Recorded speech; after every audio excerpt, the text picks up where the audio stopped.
जय महाकाल। पाप और दोष से रहित भगवान अनघ आपको भी पाप मुक्ति और दोष मुक्ति का आशीर्वाद दें। इसी कामना के साथ मैं आनंदाचार्य आप सभी का अपने बेहद विशेष कार्यक्रम में स्वागत करता हूं, अभिनंदन करता हूं। दर्शकों, आज मैं प्रणाम और आशीर्वाद के बारे में बात करने वाला हूं। मैं आपको बताने वाला हूं कि मानव जीवन में प्रणाम और आशीर्वाद का क्या महत्व है। जब हम किसी को प्रणाम करते हैं तो क्या होता है, जब कोई हमें आशीर्वाद देता है तब क्या होता है, बड़ों को प्रणाम क्यों किया जाता है और छोटों को आशीर्वाद क्यों दिया जाता है। दर्शकों, आप में से बड़ों का अभिवादन करने के लिए चरण स्पर्श करने की परंपरा हमारे यहां सदियों से चली आ रही है। अपने से बड़े के आदर स्वरूप उनके चरण स्पर्श करना बहुत ही उत्तम माना गया है।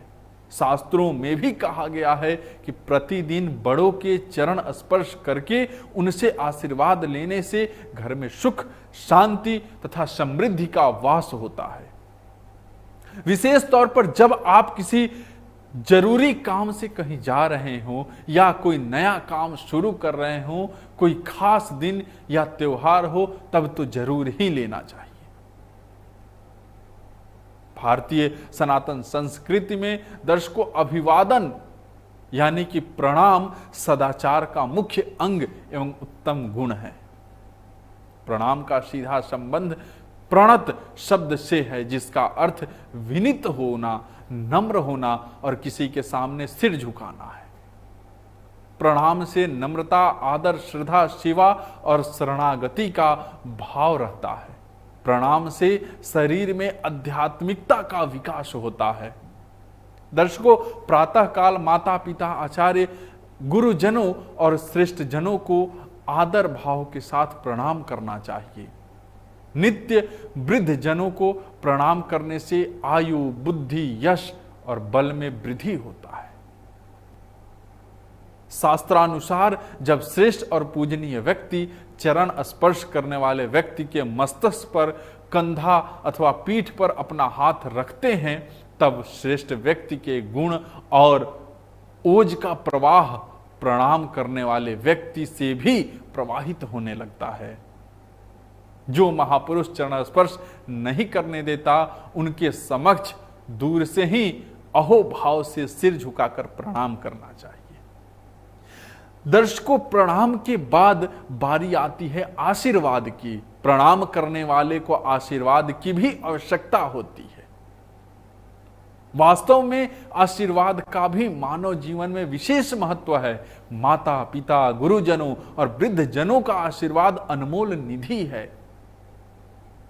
आशीर्वाद से मनुष्य के मन की पवित्रता और मनोबल दृढ़ होता है। आशीर्वाद पाकर मनुष्य का अंतर मन प्रसन्नता से ओतप्रोत हो जाता है। आशीर्वाद से मनुष्य का आत्मविश्वास भी जागृत होता है। किसी युद्ध के दौरान जिस प्रकार से कवच मानव के शरीर की रक्षा करता है, उसी प्रकार से आशीर्वाद भी एक गुप्त मानसिक कवच है। आशीर्वाद मनुष्य को शक्ति का उचित दिशा में उपयोग करना सिखाता है। आशीर्वाद मानव शक्ति का छिपा हुआ केंद्र है। इसलिए मनुष्य के कर्म और व्यवहार धर्मानुकूल होने चाहिए, ताकि बड़ों बुजुर्गों के हृदय में स्वतः ही उनके लिए आशीर्वाद निकले। मनुष्यों को आशीर्वाद श्रम, लगन, निष्ठा और विनयशीलता के परिणाम स्वरूप ही प्राप्त हो पाते हैं। दर्शकों, यदि बचपन से ही बड़ों के पैर छूकर उनका आशीर्वाद लेने की संस्कार बच्चों में डाले जाएं, तो घरों में कभी भी अप्रिय स्थिति बनने की नौबत ही नहीं आएगी। अनुशासन बना रहेगा, क्रोध और अहंकार को स्थान नहीं मिलेगा, आदर सत्कार की भावना प्रबल हो जाएगी। यह सिर्फ कहने की ही नहीं बल्कि आजमाने की बात है। यदि घर के नियम हो कि हर छोटे सदस्य को सुबह उठते ही सबसे पहला काम बड़ों का आशीर्वाद लेना है, तो विगत रात चाहे जैसा भी भारी माहौल रहा हो, किसी कारण कटुता फैल गई हो, कुछ मनमुटाव हो गया हो, यदि घर के बच्चे सुबह सवेरे बड़ों के चरण स्पर्श करते हैं तो ऐसा कोई भी बुजुर्ग सदस्य नहीं होगा जो सब कुछ भूलकर निर्मल मन से आशीर्वाद ना दे। बस यहीं से सब कुछ निर्मल हो जाता है और घर में शांति अस्थायी हो जाती है। हमारे ग्रंथों में भी कहा गया है कि जो कोई व्यक्ति प्रतिदिन बड़े बुजुर्गों के सम्मान में प्रणाम और चरण स्पर्श कर आशीर्वाद प्राप्त करता है, उसकी उम्र, विद्या, यश और शक्ति बढ़ती ही जाती है। आज के लिए बस इतना ही। आप सब हमारे साथ जुड़े रहे, इसके लिए बहुत बहुत धन्यवाद। जय महाकाल।